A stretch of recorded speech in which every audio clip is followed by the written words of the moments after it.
Hello everyone, मैं ब्रजेश पांडे आप सबका पांडे जी क्लासेस में एक बार फिर स्वागत करता हूं। स्टूडेंट के यूपीआई का पेपर बहुत ही नजदीक आ चुका है और आप लोगों ने काफी अच्छी मेहनत करनी स्टार्ट कर दी होगी और मैं भी कोशिश करूंगा आज और कल में मैक्सिमम वीडियो आप लोगों को प्रोवाइड कर सकूं जिससे कि आप ज्यादा से ज्यादा प्रैक्टिस कर सकें। तो आज स्ट्रीम एसए के लिए ऑर्गेनिक की नेक्स्ट वीडियो है स्टूडेंट। इससे पहले भी मैं ऑर्गेनिक का यूपीएससी नोमेनक्लेचर और कंप्लीट द रिएक्शन पे वीडियो डाल चुका हूं। अगर किसी स्टूडेंट ने नहीं देखा तो ऊपर आई बटन पे आप जाकर वहां से उसका लिंक ले सकते हैं या फिर एंड स्क्रीन पे आपको वीडियो के लिंक मिल जाएंगे या डिस्क्रिप्शन में जाके आप प्लेलिस्ट देख सकते हैं। स्टार्ट करते हैं। सबसे पहला क्वेश्चन अगर हम देखें तो क्या है, आप लोगों ने पढ़ लिया होगा एल्कीन की। ये एल्कीन की ब्रोमिनेशन जब हम करते हैं in the presence of CCl4 तो क्या होता है, इसका जो कलर है डिस्चार्ज, इसका कलर क्या होता है, डिस्चार्ज होता है। This reaction is also test for unsaturation. तो मैं आपको साथ साथ में कुछ और बात नहीं बताता जा रहा हूं जहां से एग्जाम में क्वेश्चन बन सकते हैं। तो ब्रोमीन को जब हम CCl4 में किसी एल्कीन में डालते हैं स्टूडेंट तो यहाँ पे एडिशन रिएक्शन होती है। ब्रोमीन कहां जाएगा, डबल बॉन्ड की जगह ब्रोमीन चला जाएगा, यानी जो मुझे प्रोडक्ट मिलेगा वो क्या मिलेगा, CH3 एक ब्रोमीन यहां पर और एक ब्रोमीन मेरे को यहां पर मिल गया। अब नेक्स्ट स्टेप में वो कह रहा है एल्कोहलिक KOH। जब हम किसी अल्काइल हैलाइड में एल्कोहलिक KOH स्टूडेंट इस्तेमाल करते हैं तो इसका मतलब है कि मैं बीटा एलिमिनेशन कर रहा हूं। मगर बीटा की अगर हम बात करें तो यहाँ पे ध्यान से देखिए, इस फंक्शनल ग्रुप के लिए ये बीटा, इस फंक्शनल ग्रुप के लिए ये बीटा, मगर बात वही है कि इन दोनों के पास कोई कार्बन हाइड्रोजन नहीं है, इसलिए हाइड्रोजन यहां से नहीं निकल सकता है। तो इसका मतलब अगर ये अल्फा तो ये बीटा, इस केस में अगर ये अल्फा तो ये बीटा। तो अब जो मेरे पास डबल बॉन्ड जब हम एल्कोहलिक KOH डालते हैं 2 मोल आपस में, तो जो मुझे प्रोडक्ट मिलेगा वाई वो क्या होना चाहिए स्टूडेंट, एक ब्रोमीन यहां से एक H यहां से। तो मेरे को डबल बॉन्ड कहां मिलेगा, CH2 डबल बॉन्ड CH, यहाँ पे क्या है CH3 सिंगल बॉन्ड, यहाँ पे क्या है CH3 डबल बॉन्ड CH2। तो आपको जो एग्जाम में स्टूडेंट ऑप्शन जो आपको मिलेगा वो इस टाइप का मिलना चाहिए। ये बॉन्ड ऊपर नीचे हो सकता है, उससे कोई फर्क नहीं पड़ता। तो जिसमें ये ऑप्शन होगा उसे आप क्या कर देंगे, टिक कर देंगे। अपने आप में थोड़ा सा डिफरेंट टाइप का क्वेश्चन है। मैक्सिमम बच्चे डबल बॉन्ड यहां लगा देते हैं जो कि गलत हो जाएगा। यहाँ पे नहीं लगेगा, क्यों नहीं लगेगा, क्योंकि ना तो ये अगर अल्फा है तो इसको मैं बीटा भी मान लेता हूं, तो यहाँ पे हाइड्रोजन है ही नहीं, तो इसलिए वहां से रिएक्शन नहीं होगी। नेक्स्ट रिएक्शन को ध्यान से देखते हैं, स्क्रीनशॉट लेते रहे स्टूडेंट्स, क्योंकि फिर मेरे पास जगह थोड़ी सी कम पड़ जाती है, इसमें मुझे रफ करना पड़ेगा। तो नेक्स्ट को क्वेश्चन को देखें तो नेक्स्ट क्वेश्चन में क्या है स्टूडेंट, कौन सी टेक्निक इस्तेमाल हो रही है, ओजोनोलाइसिस। अगर किसी स्टूडेंट को ओजोनोलाइसिस के बारे में डिटेल नॉलेज नहीं है तो यहीं पे मैं आई बटन पे या लास्ट स्क्रीन पे आप चले जाएंगे, organic chemistry by Brajesh Pandey, आपको प्लेलिस्ट मिल जाएगी। तो उसमें ओजोनोलाइसिस की वीडियो आपको मिल जाएगी जहां आप उसे डिटेल में देख सकते हैं। बाकी ओजोनोलाइसिस वर्ड आते ही ओजोन, जिंक, डस्ट, और मुझे ये प्रोडक्ट मिल गया। अब मैं इससे बैक रिएक्शन कर सकता हूं।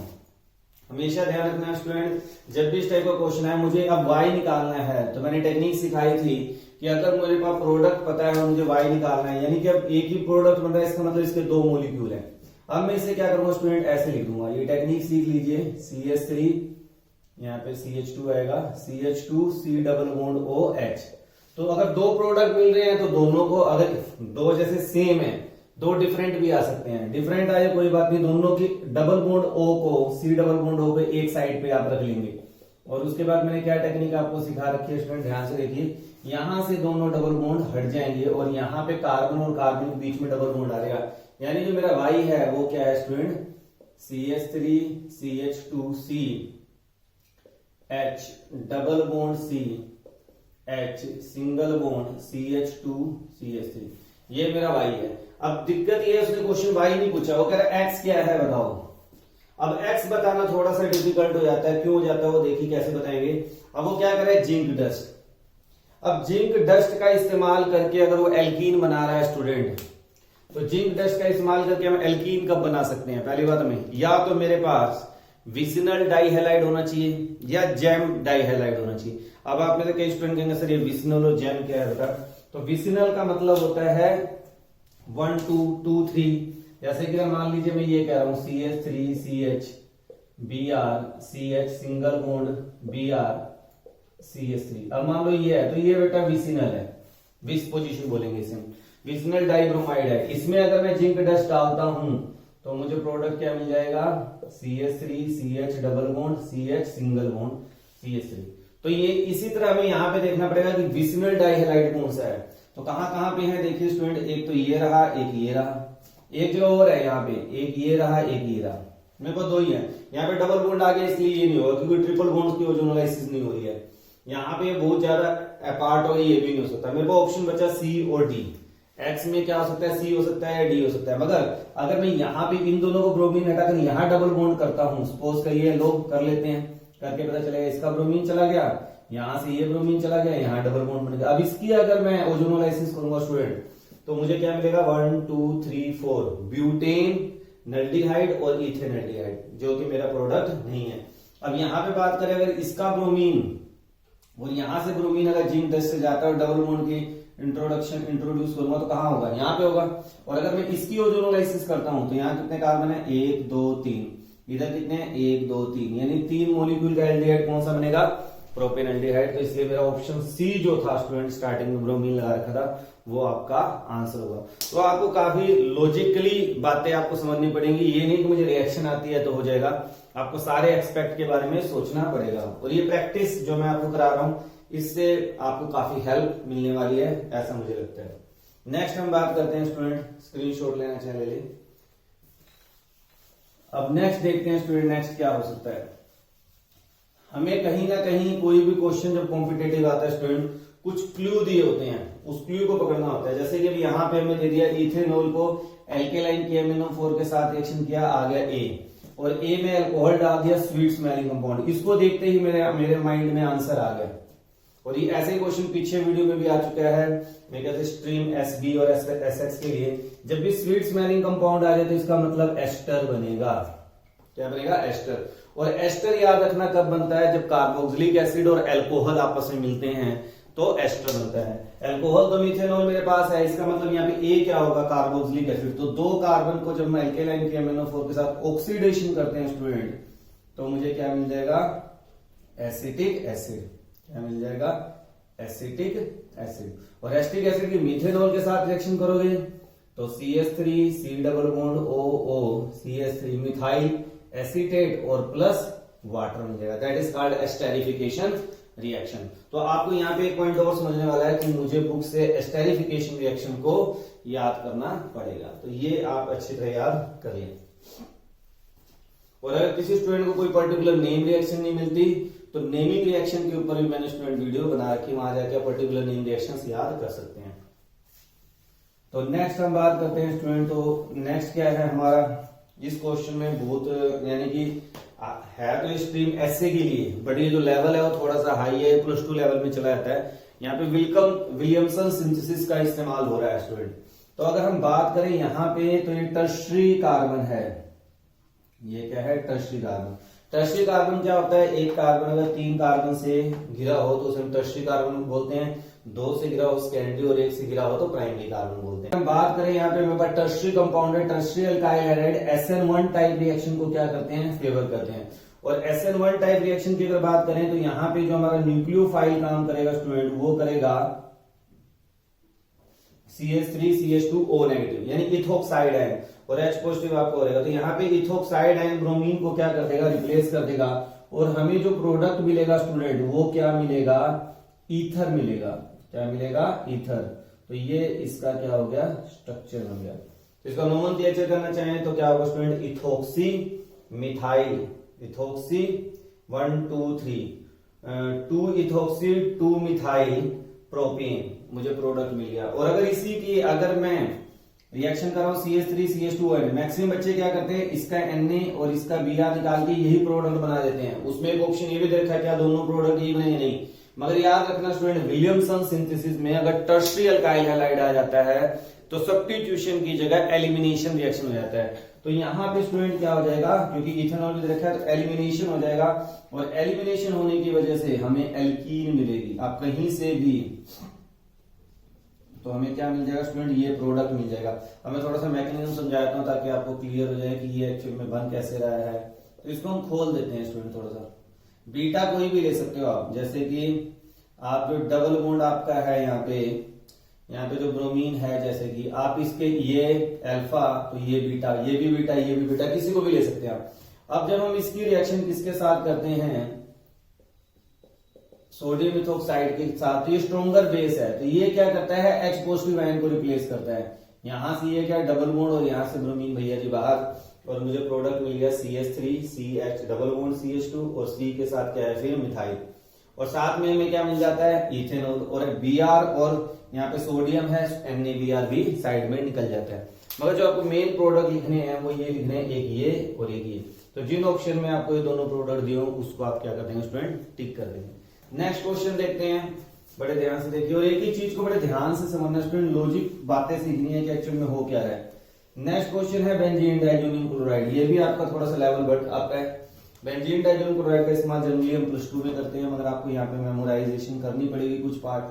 केपीआई को कोई फिक्स पर्टिकुलर सिलेबस नहीं है। बेंजीन डाइजोनियम क्लोराइड की हम बात कर रहे हैं। अब वो कहता है अगर इसको वाटर के साथ बॉइल कर दें तो क्या होगा, बॉइल्ड विद वाटर। तो आपको यहाँ पे मेमोराइज करना है, थोड़ा सा याद करना है कि फिनोल को जब वाटर के साथ boil, sorry benzene diazonium chloride को जब वाटर के साथ बॉइल करते हैं स्टूडेंट तो क्या बनता है फिनोल। तो आपका आंसर क्या आएगा फिनोल। जहां पे स्ट्रक्चर देखा होगा उसे आप क्या कर देंगे टिक कर देंगे। नेक्स्ट लेवल पे चलते हैं स्टूडेंट, थोड़ा सा लेवल बढ़ रहा है धीरे धीरे। तो +1 में आपने ये रिएक्शन कर रखी है, मगर यहाँ पे थोड़ा सा उसका लेवल बढ़ा दिया है कि हम क्या कर रहे हैं ब्रोमिनेशन कर रहे हैं बेंजीन की। तो बेंजीन की जब ब्रोमिनेशन करते हैं AlCl3 या FeBr3 की प्रेजेंस में स्टूडेंट, तो मुझे क्या मिलता है ब्रोमोबेंजीन बन जाता है। उसकी फर्दर ब्रोमिनेशन करें तो ऑर्थो डाइब्रोमो बेंजीन और पैरा डाइब्रोमो बेंजीन बन जाता है। अगर यहाँ पे खाली एक मिथाइल दिया होता स्टूडेंट तो मुझे ये Br यहाँ पे और एक बार मैं पैरा पे लगा देता, मगर 2 मिथाइल ग्रुप दे दिया, थोड़ा सा लेवल को बढ़ा दिया। तो क्या होगा ध्यान से देखिए, प्रोडक्ट क्या बनेगा स्टूडेंट। अब मुझे पता है ऑर्थो एंड पैरा डायरेक्टिंग है। अब मान लो मैं इसके रिस्पेक्ट में बात करूं केवल, तो मेरे पास ऑर्थो एक ये है एक ये है, ठीक है ना, यहाँ पे मिथाइल लगा हुआ है, और इसके रिस्पेक्ट में पैरा कहाँ है ये है ना। अब आप कहेंगे सर मैं ब्रोमीन यहाँ पे ऐड कर देता हूँ, एक ऑप्शन में आपको यहाँ पे, मगर यहाँ पे ब्रोमीन ऐड नहीं करेंगे। ब्रोमीन ऐड हम कहाँ करेंगे यहाँ पे, क्यों अभी मैं लॉजिक बताता हूँ। दूसरा स्ट्रक्चर क्या बन सकता है, अब आप कहेंगे सर इसके पैरा में लेके जाना है, ले जाइए ब्रोमीन CH3 और यहाँ पे क्या है CH3, तो ये इसके ऑर्थो में आ गया, इसके पैरा में, ये भी पॉसिबल है। अब आप कहेंगे सर यहाँ क्या दिक्कत आ गई थी, मेरे को तो ऐसे भी अच्छा लग रहा है।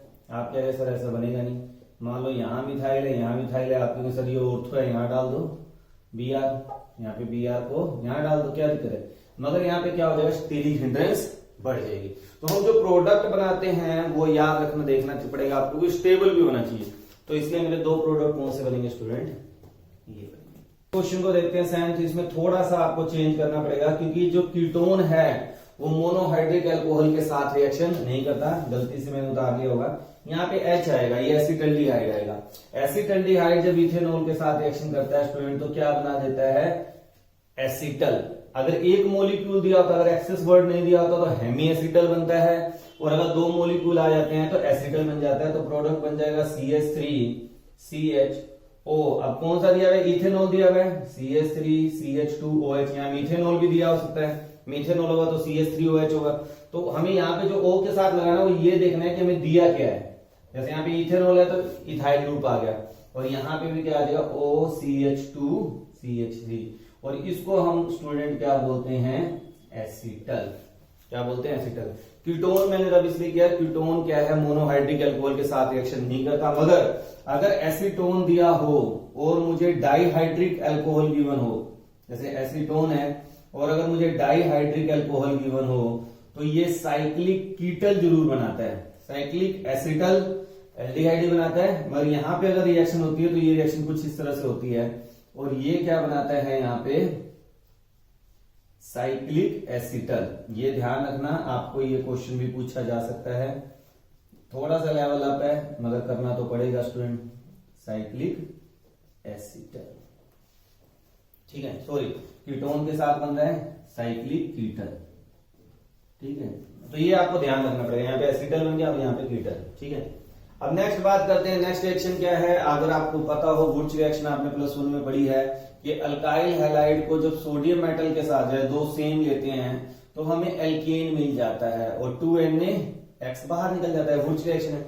वही यहाँ पे इस्तेमाल हो जाएगा, थोड़ा सा लेवल डिफरेंट है। देखो Br यहाँ पे है, Cl यहाँ पे है। अब इन्हीं को अगर अंदर ले ले तो यहाँ पे साइक्लिक प्रोडक्ट बन जाएगा स्टूडेंट, और ये बाइसाइक्लो कंपाउंड की फॉर्मेशन कर देगा।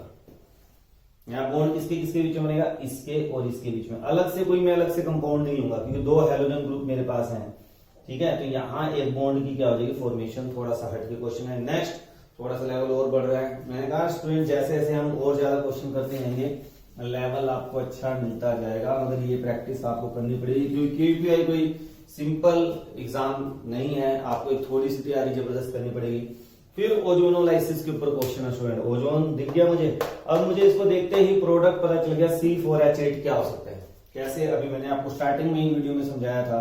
जैसे CH3 CH डबल बॉन्ड हो, दो मॉलिक्यूल दिए हुए हैं, डबल बॉन्ड CH CH3, तो B का पता तो मुझे चल ही गया, यानी ये किससे बना है, तो मुझे पता है CH3 CH double bond CH single bond CH3। अब मेरे को ये पता है कि जो C4H8 है, यानी यहाँ पे दो ऑप्शन दे रखे हैं, एक तो इसका फार्मूला दे रखा है और एक इसका दे रखा है। तो इनमें से मुझे पता चल गया यार मेरा जो एक प्रोडक्ट है वो तो यही है, ये रहा और ये रहा, यानी ये दो ऑप्शन हो सकते हैं, बाकी ऑप्शन तो खत्म ही हो गए। अब इन दोनों में से कौन सही है देखना पड़ेगा कि हमारा ये क्या है, C4H6 क्या है, एक मोल जो हम हाइड्रोजनेशन कर रहे हैं, इसकी अगर मैं हाइड्रोजनेशन करता हूं C वाले की, तो देखिए स्टूडेंट प्रोडक्ट क्या बनेगा, CH3 CH2 CH double bond CH2। और इसकी ओजोनोलाइसिस करूंगा तो मुझे पता है 3 कार्बन का एल्डिहाइड और 1 कार्बन का एल्डिहाइड, मगर मुझे 2 कार्बन का एल्डिहाइड एसिटल्डिहाइड मिल रहा है, यानी ये भी पॉसिबल नहीं। अब बचा क्या मेरे पास, ये, yes this is your answer. क्यों, अब जब हम ब्यूटा 1,3 डाइईन लेते हैं स्टूडेंट, ठीक है ना, अब यहाँ पे थोड़ा सा रेजोनेंस स्टेबलाइजेशन होती है इसकी, तो जब हम किसके साथ H2 प्लेटिनम के साथ रिएक्शन करते हैं तो ये हमें कौन सी एल्कीन दे देता है, विच इज मोस्ट स्टेबल, तो ये ब्यूट 2इन के अंदर कन्वर्ट हो जाता है, ना कि ब्यूट 1इन में। तो यहाँ पर रेजोनेंस स्टेबलाइजेशन होती है, आपको पता है इसके इलेक्ट्रॉन यहाँ गए, इसके यहाँ गए, यहाँ पॉजिटिव यहाँ नेगेटिव, H2 है, H यहाँ चला गया, एक H यहाँ पे और डबल बॉन्ड यहाँ पे, तो ब्यूट 2इन इज अ मेजर प्रोडक्ट। और इसकी ओजोनोलाइसिस करूंगा तो आपको पता है यहाँ पे ब्रेक होगा, 2 कार्बन ये, 2 कार्बन ये, 2 कार्बन का एल्डिहाइड एसिटल्डिहाइड, और ये आपका क्या आ जाएगा, मेजर प्रोडक्ट हो जाएगा। हो सकता है कई बच्चों के ओजोनोलाइसिस इतनी क्लैरिटी ना हो, तो स्टूडेंट इसके लिए आप वीडियो देखें क्योंकि उसमें आपको काफी डिटेल में 15-16 मिनट में मैंने ओजोनोलाइसिस को एक्सप्लेन किया है, वहां आप और ज्यादा डिटेल में इसको समझ सकते हैं। और जिनको पहले से आता है तो उन्हें ये सारा समझ आ गया होगा स्टूडेंट। मुझे पूरी उम्मीद है कि आप लोगों को ये वीडियो पसंद आ रही होंगी। ज्यादा से ज्यादा इनको अपने फ्रेंड्स के बीच में शेयर करें जो केवीपीआई की प्रेपरेशन कर रहे हैं। जो न्यू व्यूअर हैं इस चैनल को सब्सक्राइब करें ताकि आपको इस टाइप की और इन्फॉर्मेटिव वीडियो कॉम्पिटेटिव रिलेटिव मिलती रहे। Thank you, have a nice day.